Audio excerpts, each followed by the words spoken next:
Hello, everybody. It's Wenu Solsona here from Orykl. We are live. Thank you for being here.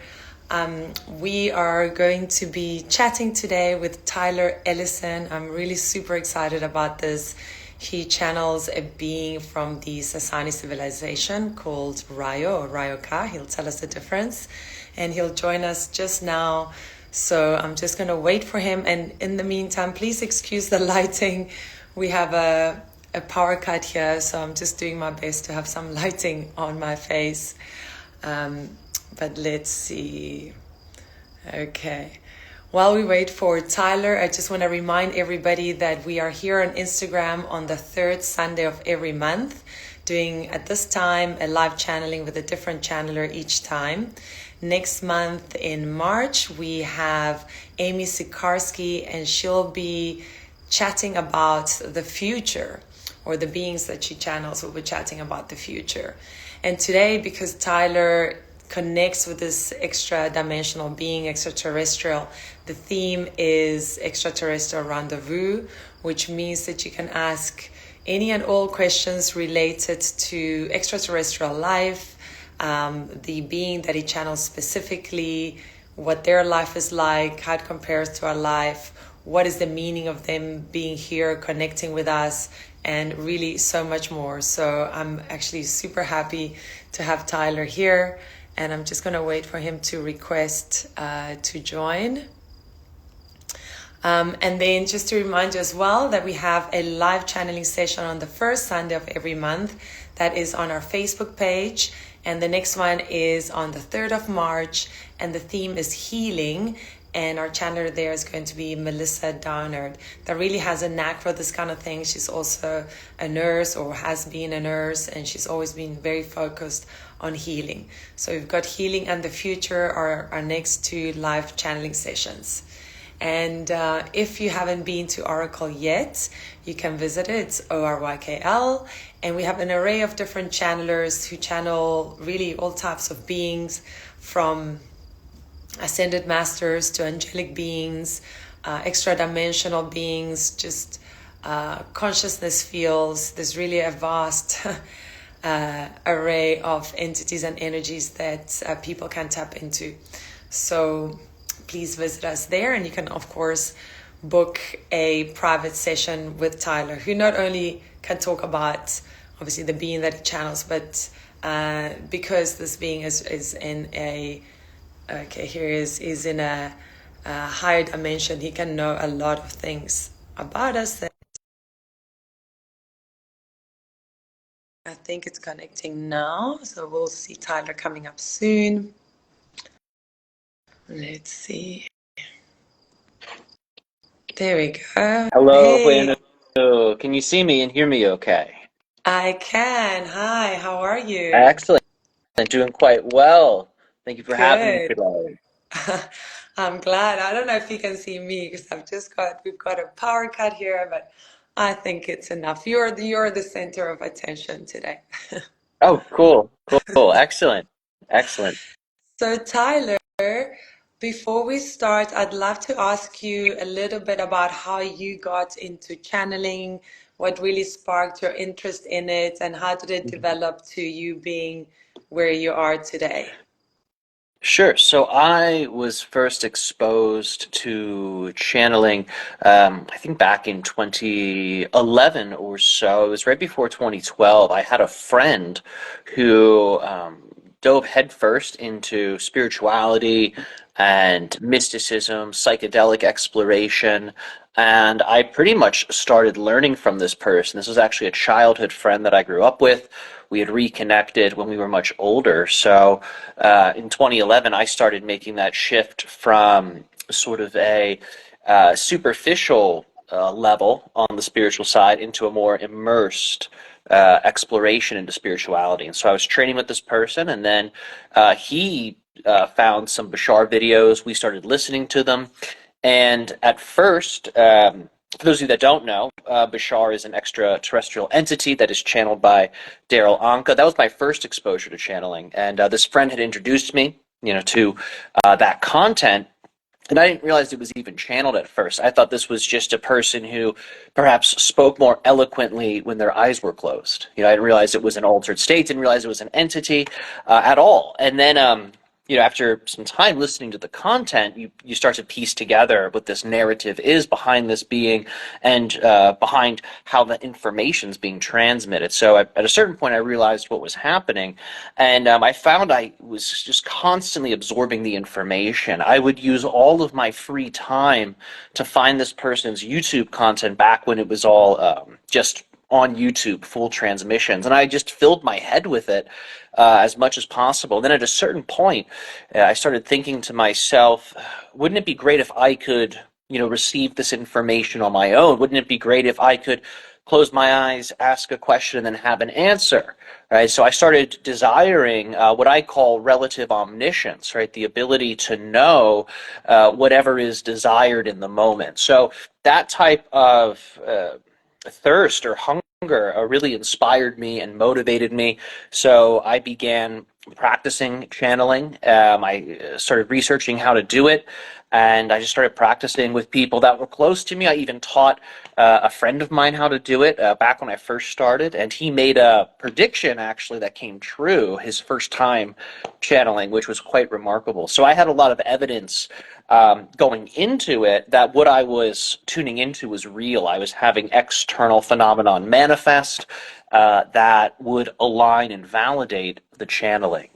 There's so many details I would love to pack into that description, but for time's sake and all of that, I won't get into all of them. But it quickly became a whirlwind where the more I invested my energy into it, the more I did it, the more people I did it for, the more it just sort of took off. And now this is what I fill my days with. I probably do about 2 to 3 channeling sessions a day for people. I've been doing this, I think I started in 2015, just about then, and have been channeling the being that I work with now, or Ryokah, the full name. I started working with him back 2019, I want to say, just before the pandemic, which was quite interesting. It felt like I sort of signed up for this work, and then it was like having sort of like an angel on the shoulder, right, during these very interesting and transformative times. So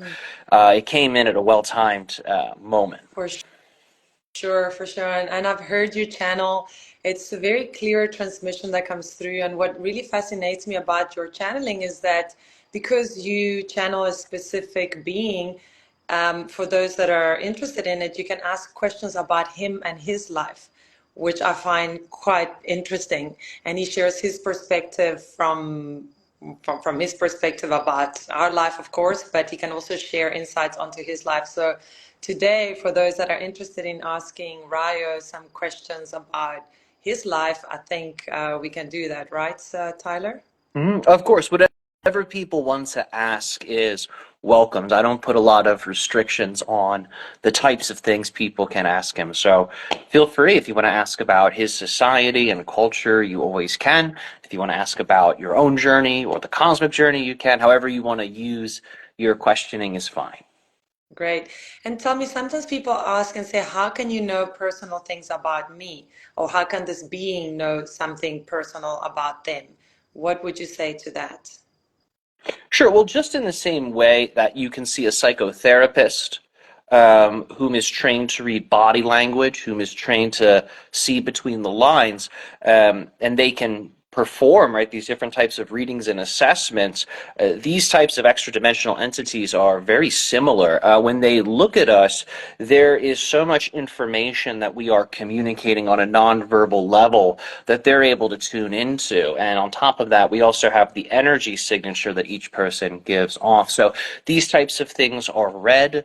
And of course, a person has their own level of energetic privacy that they naturally create with their aura. So some people are very easy for Ryo to read, right? They're like an open book. For other people, they may have, walls up, so he can read them to a certain extent, but he's not going to pry open the walls of protection that they have, that might be serving them in some way. So it's really a matter of him just paying attention to subtle details that usually people don't perceive because we are more physically oriented, and most of us have our own mental projections of others that we're holding up in front of them when we're talking to them. So rarely do people, usually get that transparent interaction. Most of the time it's heavily flavored with one's own bias. So these beings, because of their level of evolution, have the ability to put that aside and see reality in a much more neutral way. So as a result, they're able to perceive these details.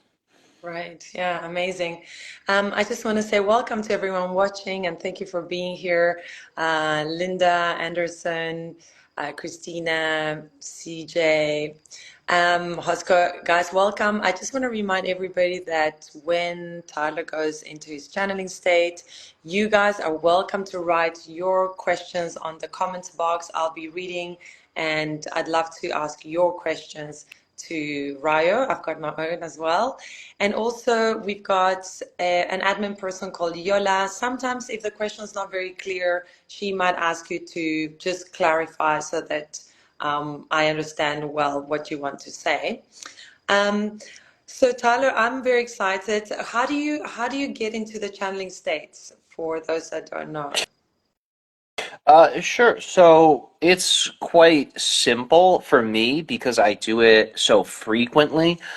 So what I'm going to say might sound very basic, but it's just the process that I perform each time I do it. So I just close my eyes. I do a quick internal meditation, aligning me with different elements, different planets, stars, sort of aligning my own energetic geometry, if you will, with the patterns and geometries of nature. So I spend a moment synchronizing with that, and then I do an invocation internally to the beings that I'm going to be channeling. So usually I'll be picturing their contact symbols, different designs or sigils used to connect to their power, and I'll send out that request to commune with them while focusing on this symbol. And then from here, I just take the feeling and concentrate it into my throat chakra, and I let the energy build. And at a certain point, it becomes very obvious that it wants to be released. It's like a pressure building. You can feel that it wants to, express into the outer reality. So at that point, I just let myself speak, and at first it feels like, oh, okay, like I'm talking just like I'm talking now. But very quickly, the words and the ideas and the information and the way of speaking changes quite dramatically once I'm in the state, and then it becomes very apparent that it's a different persona, different personality. So once that change is made, once it kind of goes from me to the entity, I'm sort of just meditating, really. I'm in like the background, just breathing, really, just breathing in different Yes. parts of my body, focusing on the energy while he communicates with the individual who I'm channeling for. Okay, fantastic. Okay, well, I think we're ready. So whenever you are, and thank you, and we'll see you when you come back. Excellent, excellent. Thank you. And thank you to everyone who is joining in. I appreciate your presence and your attention. I think we're going to have a lot of fun and enjoy. I'll see you all when we're finished.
All right, we thank you all for joining us today for this co-creative transmission and energy exchange. How are you? Very Very well, very well, very excited. Thank you for being here. Um, Ryo, could we maybe start off with asking you a little bit about yourself? How would you describe yourself and where do you live or reside? Sure. So I currently reside aboard my craft, which is traveling in your planet's atmospheric layers and levels, surveying different sites. I am a member of the Sasani civilization. We are a hybrid species that are genetically related to all of you in a certain sense. We view you as our ancestors. So when we are communing with your people, when we are communing with your world in different ways, it is like we are retracing our genetic lineage, allowing for us to learn more about ourselves and explore more about our line of experience ancestrally. So we are opening the door with all of you in relationship to contact. Our role here ultimately is to prepare your species, to share with you the information and the tools that is ultimately needed for you to begin to, in a physical way, commune with different extraterrestrial and extra-dimensional civilizations. So that's a little bit about myself. That's a little bit about the role that I play. So Okay, great. And you mentioned contact, and you said physical contact. I know that some people are having some contact during dream time or perhaps in meditation. Is that how it starts? And are those people the first that will have physical contact and sort of the rest following on behind them? Or how is this physical it will contact vary going to from manifest? person to person. So, in some instances, a person will have conscious UFO experiences, physical ones, before they have any type of conscious dream contact. So, it will ultimately depend person to person to person. But in general, dream communication, astral communication, psychic communication is how we first initiate contact.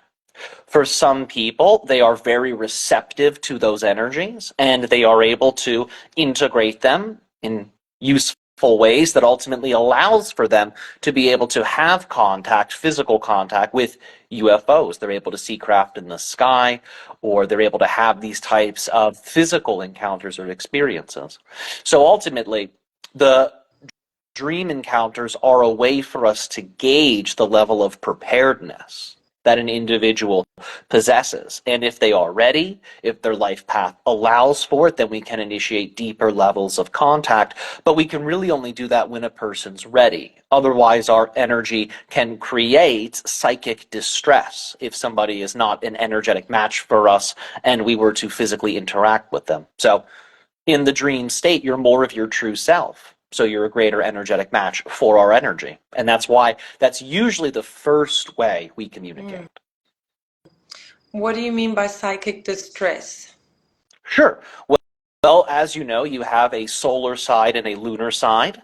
And within the lunar dimensions of your consciousness, there are many unknowns, many psychological, you could say, webs and patterns that exist, linked to not just yourself, but also what you would consider to be your simultaneous past life experiences. And like we had mentioned before, the ancestral line. All of these energies are existing within that lunar dimension of you. These are the subconscious dimensions of your mind. And when you are in our presence, it is like we are a sun and we are emitting light, which ends up revealing to your conscious mind all of these different unconscious dimensions of yourself. And if those energies haven't really been processed or integrated, it can turn into what you might consider to be a psychological overload. I've seen it actually, funny enough, quite recently, but that's another subject, but I get you. One of our viewers, Christina, says she's a channeler.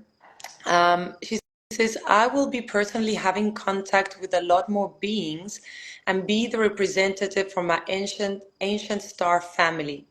Is there anything they can share with me to help me prepare for that work? Sure. Well, if you are going to be acting as this type of ambassador or representative, one of the things that would be incredibly useful is to make sure you anchor yourself regularly to Gaia, to the planet. Energy work with trees, meditation with trees, meditations where you are laying with your back on the ground. These types of things are needed if you are going to be regularly interacting with this diverse array of extra-dimensional beings. And the reason this type of grounding and relationship with the earth is needed is your physical body and energy body can only absorb so much psychic energy before it starts to short circuit the energetic meridian system. So this connection with the earth will help you to displace or discharge the extra spiritual energies that you accumulate. It will also help you remain anchored to your primary timeline, which is also essential because the more multidimensional you become, the more you're going to be able to interact with these different beings and their unique timelines. The more you interact with them, the more you'll start to blend with them. So having this relationship with the earth will also help you be able to remain anchored to your particular trajectory, your particular timeline. So in your own experience, you can remain rooted, you can remain grounded, you can maintain that sense of being the main character on your own personal journey. So in other words, you won't lose your footing.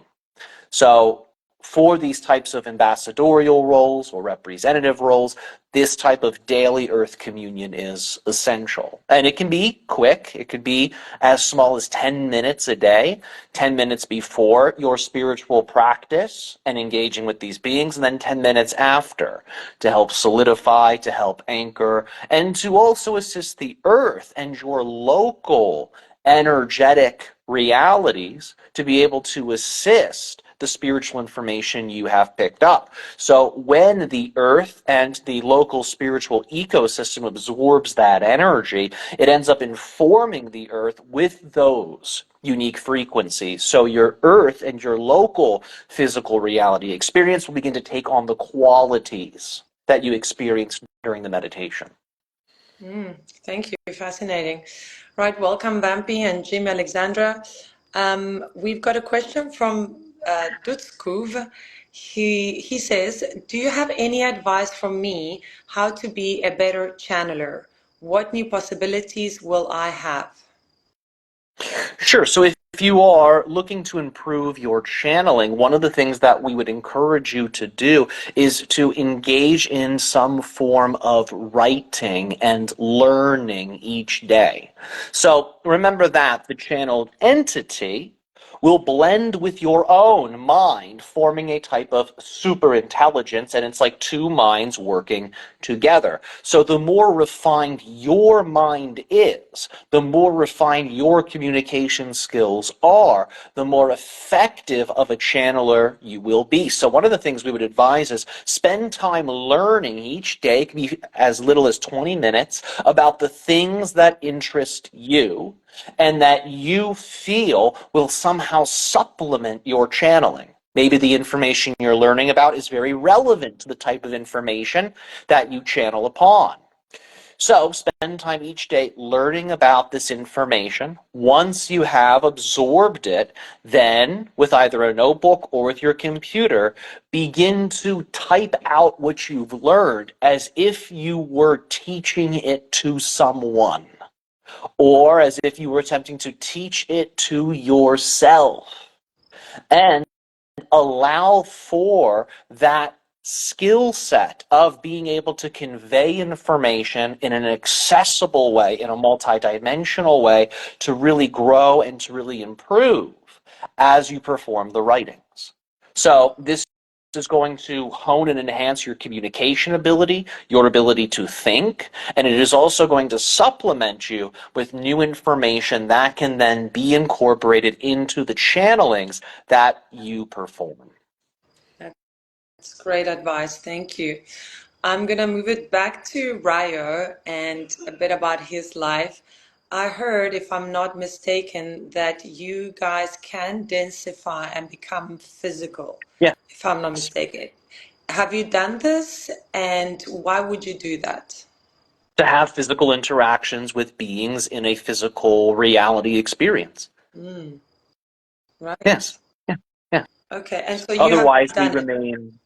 Otherwise, we remain quasi-physical to you, and it's almost like we have one foot in your reality, but one foot in another dimension. So the interactions will still be on that level impactful and significant. However, it is that densification process that really allows for every level of your consciousness to be able to perceive us. So we have done this in situations involving other species who are ready for contact. Oftentimes in situations where a being is ready for that type of physical interaction, we will densify ourselves in such a way, sometimes only for a short moment, so they can get used to the energy, and then gradually we continue with the densifications as they acclimate. Mm, that's amazing. Okay. I'm gonna move back to Dutko. Maybe I don't know if your full name might be needed here, but he says, "Can you say something about my mission on Earth, Dutko?" Sure. Well, remember, your mission, and this is for all of you, is to be yourself, to express yourself in each and every single moment and instance as genuinely as you possibly can. Really let yourself interface with reality in as natural of a way as possible. Now, in order to really express yourself as deeply as you can, you must know yourself. And to know yourself is to see past the cultural conditionings, the narratives, the storylines, the belief systems that you have bought into. All of those things, when they're put together and are baked with emotional energy, become the ego, the mask that you use to form your superficial sense of self. You must be able to take your vision and turn it inwardly and to see past those different levels until you get back to that original self, that original soul self that you are and that you primarily expressed as pre-incarnation and during the fetal stage of your development. So, one of the ways to get in touch with that self is to pay attention to the things that you would explore, that you would engage in throughout your childhood that brought you great joy, that you felt like you could spend hours doing. Pay attention to the natural talents that you were given, that you seem to just have right off the bat. There's a reason you have those. They can be incorporated in different ways. Pay attention to the types of role models, the types of beings, the types of positions and roles you aspire to be like, you aspire to incorporate. Look at all of these things because that is going to inform you about the interests, the perspectives, the attractions that you held during those stages in your development when you were more directly connected to that soul self. So pay attention to those things. That will give you information and hints as to the actions and the skill sets and the talents and the abilities that you can focus on in your present moment. The other question that we would encourage you to ask yourself is the following. If you did not have to think about money or finances, if you didn't have to spend any mental energy considering that at all, if those needs were just met, what would you spend your time doing? What would you fill your life with? What would your day look like? Pay attention to the answers that come up because those things that you would just do because you enjoy them, these are the things that are connected to that purpose. These are the things that are natural to you. And if it's natural to you, it's going to be a reflection, it's going to be an emanation of that original self. So those are the things to begin to explore, investigate them, and you will begin to receive information and answers and take action upon that, incorporate the information.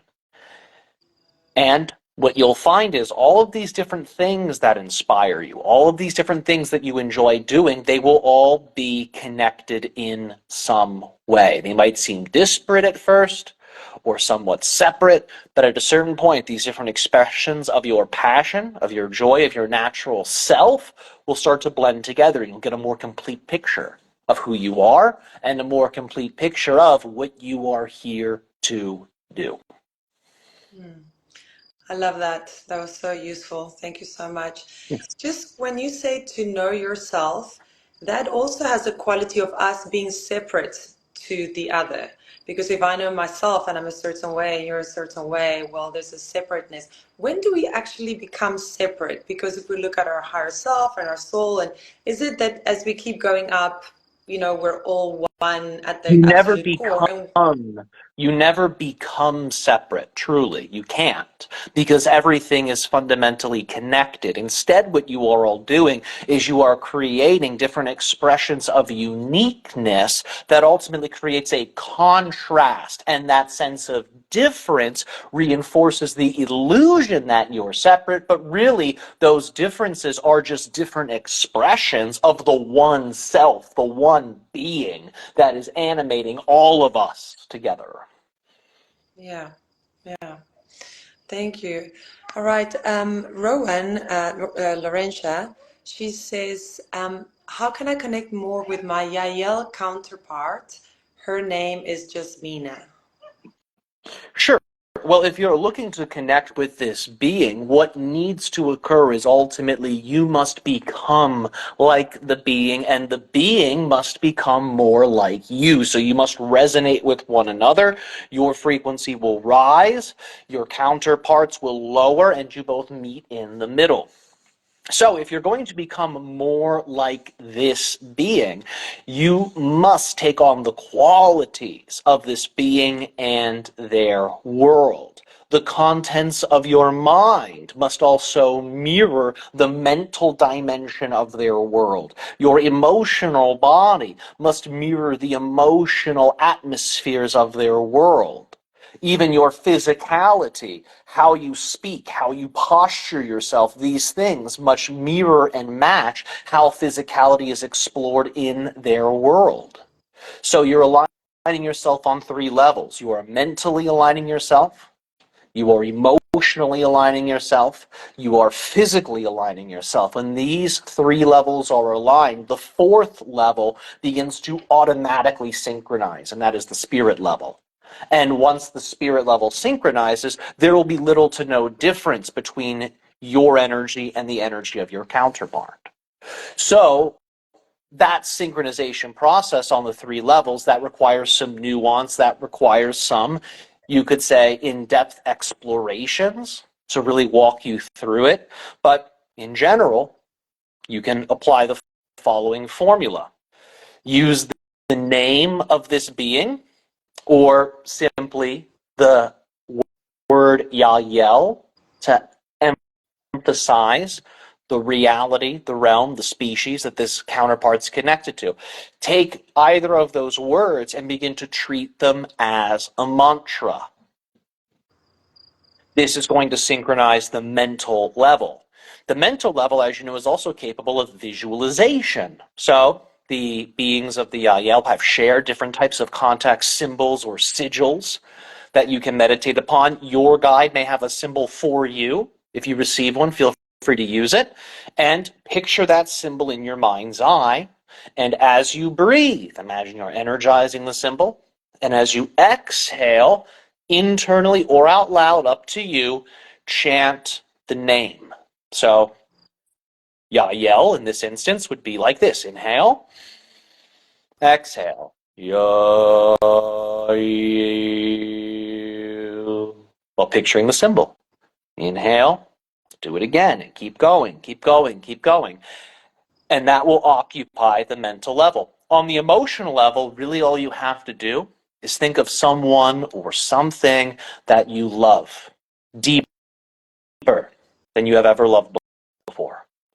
Find whatever it is in your life that really elicits that quality of unconditional love. Begin to focus upon it. Blend it. The visualization and the feeling. With every inhale, imagine you're nourishing that feeling. And then with the exhale, perform the mantra. This will synchronize the mental, emotional levels. And of course, because you're using your breathing to do this, it's also going to synchronize the physical level. Work yourself into a trance. At a certain point, you'll notice your usual persona, your usual personality sort of falls to the wayside, and you are going to be in an incredibly altered state. And that altered state produces the spaciousness and the stillness needed for information to blip into your consciousness from her mind, from her reality. Does this make sense? I'm sure it does. Well, it does to me. That's amazing. That's really great tips. You said that there are other worlds, and you said these beings, when they experience other worlds. I just have a question with a lot of these extra dimensional beings not being physical, but then us referring to them as living in a certain galaxy. For us, a galaxy, it's a physical thing. Do they have a physical experience in that galaxy? Is that what that is? Or is it never They have physical in these other a galaxies? And why do they physical, live there? well, it depends on the being that you're talking about. Of course, there are physical beings that inhabit planets and occupy their surface, just like you do. These types of beings exist. There are also extra-dimensional beings that are non-physical in nature that also occupy planets and also occupy stars within a galaxy. Just as you have elementals and nature spirits and ghosts and your own Earth-based ascended masters that work with your planet, just as you have this level of non-physical existence for your Earth, the different stars within the galaxy and the different planets within the galaxy also have that same type of spiritual, you could say, ecosystem that exists. Now, not all of them will have a physical level of expression, because how could a being physically live in a star? How could, in that sense, a being physically dwell or build a civilization within a star? Physically, they can't, but extra-dimensionally, they can. And that star light gives them specific energies that they can use to construct within these realms that they occupy. These beings are also able to experience degrees of physicality through the star itself, just as the elementals, the nature spirits, the ancestor spirits, the ghosts, the ascended masters of Earth are able to experience physicality through all of you interacting with them. Does this make sense? Yeah, to be honest, I had wondered that for a long time. So you just answered a question that I had, yeah, for a long time. And you, then, Ryo, are you part of this galaxy as one of the non-physical beings? I am a quasi-physical being, and I occupy this particular galaxy, although my own version of it. My species has their own version of the galaxy, just as humanity has its own version of the galaxy collectively. And our two versions of the galaxy are, in a sense, overlapping. That's one of the things that's allowing for the extraterrestrial contact on a broader scale to be initiated. Okay.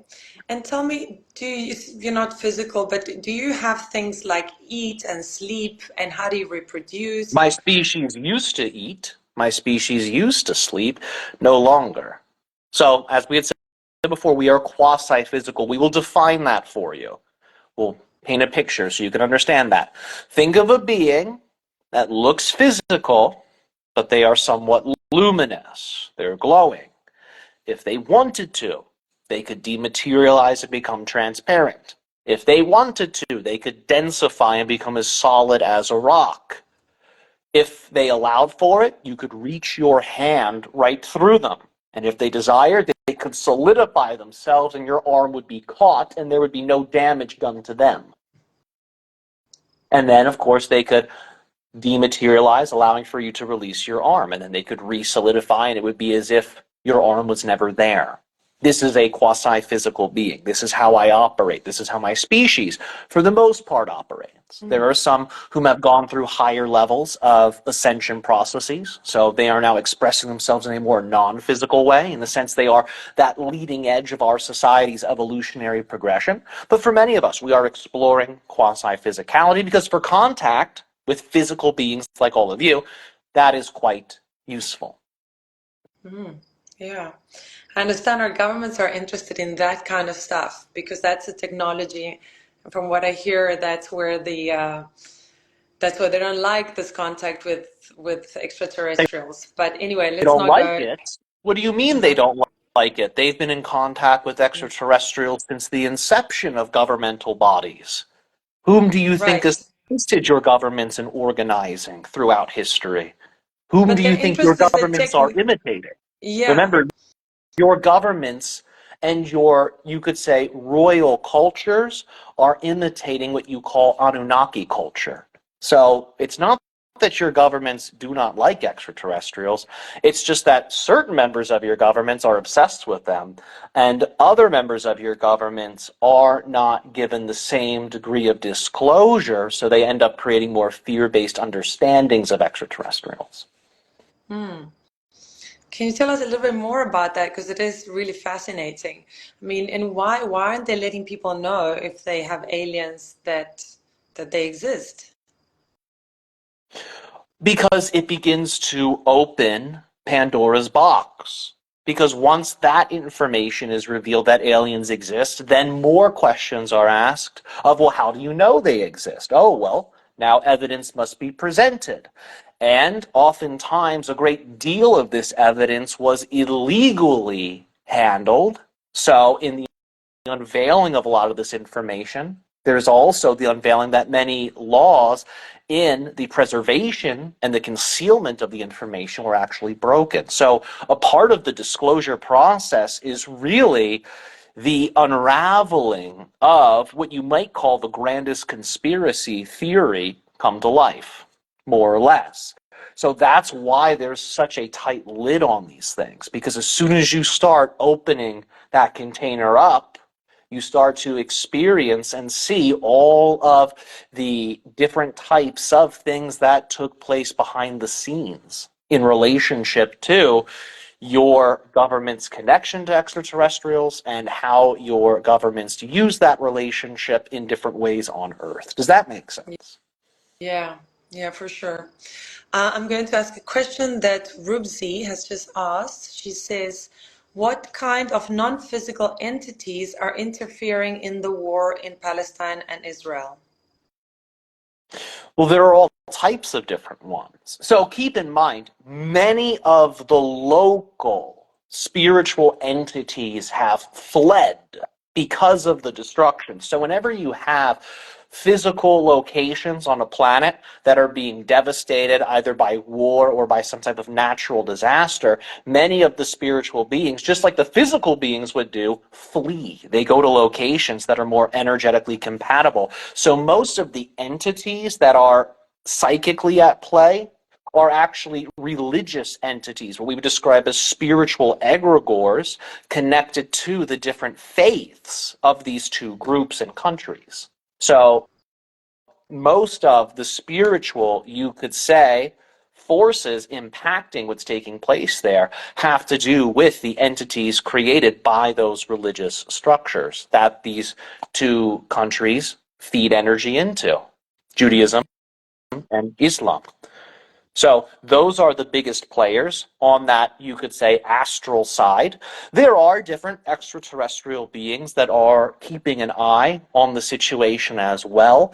Oftentimes, the different extraterrestrials will broadcast different types of frequencies that are specifically designed to harmonize negative energies. So that way the negative energies don't boil over and then spill forth into the reality through some type of physical act of aggression. So most of the extraterrestrial beings play a type of de-escalation role in these world conflicts. And in some instances, there are the energetic manipulation of physical technologies and weapons to prevent certain degrees of destruction. Of course, we can't totally interfere, because if we were to totally interfere, we would essentially start a war with your people. Not because we'd be aggressive, but it would look like an invasion if we were to come in and disable all of your weapons. It would not be a good look for extraterrestrials. So we play more of a background role in these types of events. Could you do something like that with weapons? Could you forgot the word you used just now, but could you do that, and how could you do that? Well, it depends on the nature of the weapon. There are some weapons, of course, that are more mechanical in nature. These would require certain degrees of energy to be able to influence because they are more physicalized, where other technologies are more digital in nature. These are much more easy to interact with. Hmm. Yes. Does that tie in with the fact that sometimes for people to do, things that are not physically possible, like move objects from far away, is there a degree where things are a little bit easier to interface and change, and then other things that are harder? Or is it like with Luke, lifting an entire stone is the same as lifting, a ship, or a stone is the same thing? Or are there things that are easier to manipulate mentally? Sure, there are going to be some things that are easier to manipulate and some things that are more challenging to manipulate. So, as you know, when people are practicing skills on your planet like telekinesis, they oftentimes will begin practicing with a piece of tinfoil that is, let's just say, resting on top of a small needle or cylinder or antenna. And they'll attempt to use subtle energies to get the tinfoil to move. Moving that tinfoil, because it is less densified in nature, it is subtler in nature, is going to be much easier to move with non-physical energies than something like a textbook. The textbook has a type of physical energy that must be overcome. It also has a certain degree of elemental energies that are mostly rooted in earth because it's a physical object. So the earth element must be overcome in the moving of something physical like that. In this instance, a textbook.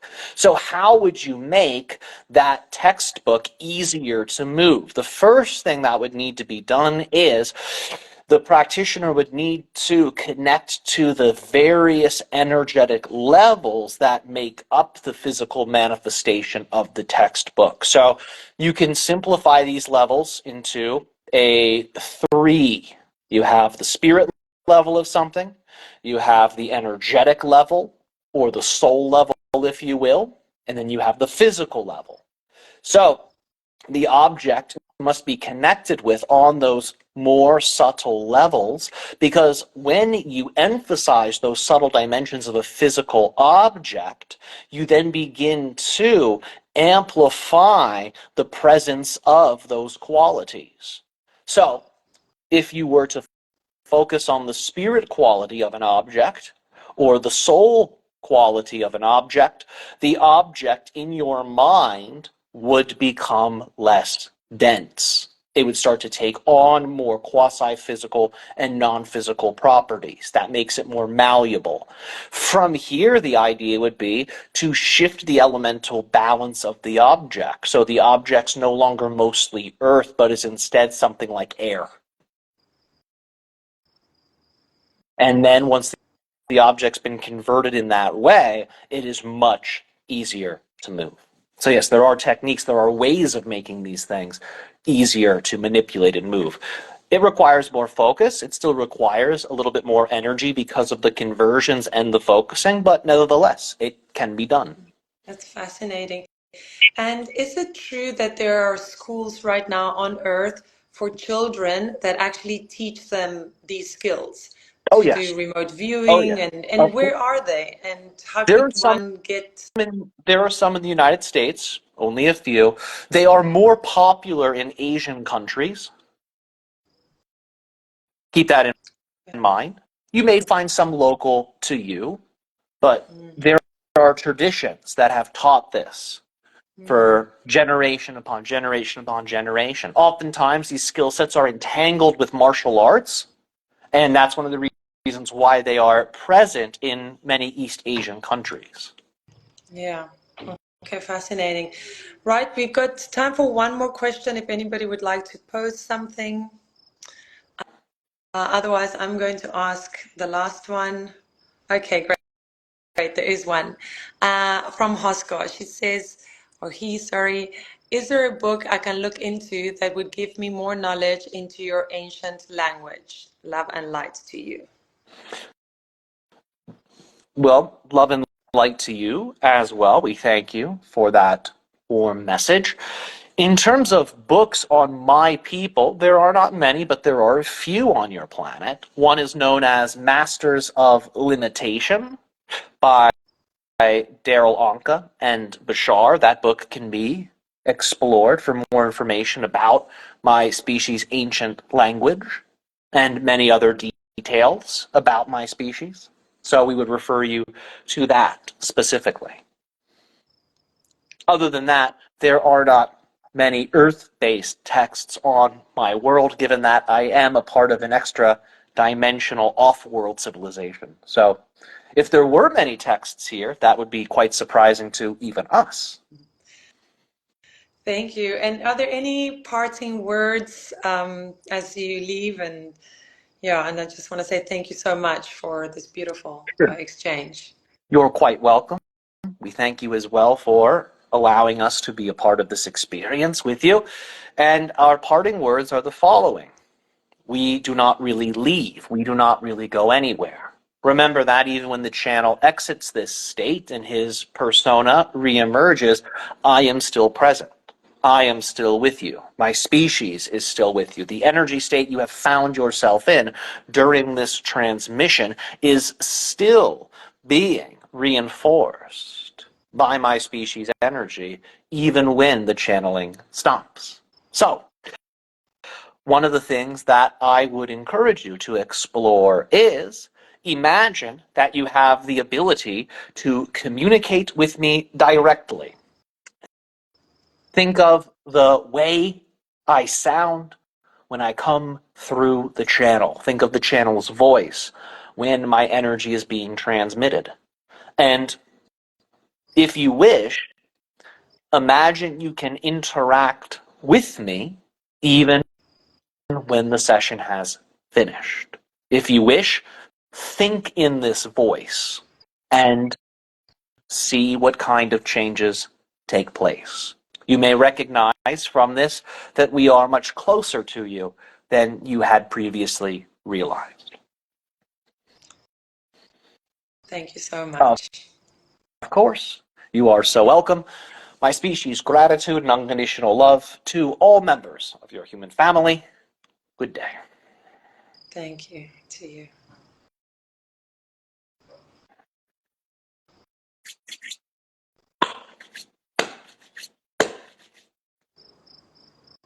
Okay. Wow. Great. How are you feeling? I feel pretty good. I feel good. That was a really fun session. It went by fast, which I really enjoyed. Yeah. It's like a whirlwind. I felt at the end that you were so into it. I was like, oh, what a pity. You were so in it. It was wonderful. Yeah, thank you. Thank you. Yeah, it's a great place to be. Even now, I'm like closing my eyes when I'm talking to you because I enjoy it so much. But yeah, I really appreciate your kind words, and I'm glad you were able to, pick up on the state and on the energy. Yeah, for sure. So, how much do you remember, or in the Um, days to I come mean, as well? like it's almost like the whole feeling of the conversation, it's still with me. It's like still alive in me. But if I were to actually go in and like scan that experience for details, I'd have to look. It's like a dream where the information is elusive oftentimes when you wake up right after. Um, so I'd say I probably remember if I really sat down and thought about the details, maybe like 20%, 10, 20% of it I think I retain. Um, yeah, Yeah. again, if I start thinking back to it, more of it starts to come Mm-hmm. back. But yeah. Well, we will be posting it definitely on Facebook and I don't know if on here or snippets of it on here. But for anybody that wants to book a session with you, and of course you can ask just about everything as you saw today, you can go to Orykl.com and Tyler is one of our channelers, actually / Tyler Ellison. And yeah, you can book a session with him. And Tyler, it was so amazing. Thank you. Thank you to Ryo Absolutely. for being here and to everybody that was here with us today and for your questions. So we appreciate you very much. Oh, And we will be, yeah, it was great. We will be back on the third Sunday of March, back here on Instagram again. So Tyler, Thank you so much. Absolutely. My pleasure. Wenu, great to see you, and I hope you have a phenomenal rest of your day. Great. Thanks, everyone. Thank you. Bye-bye. Bye-bye.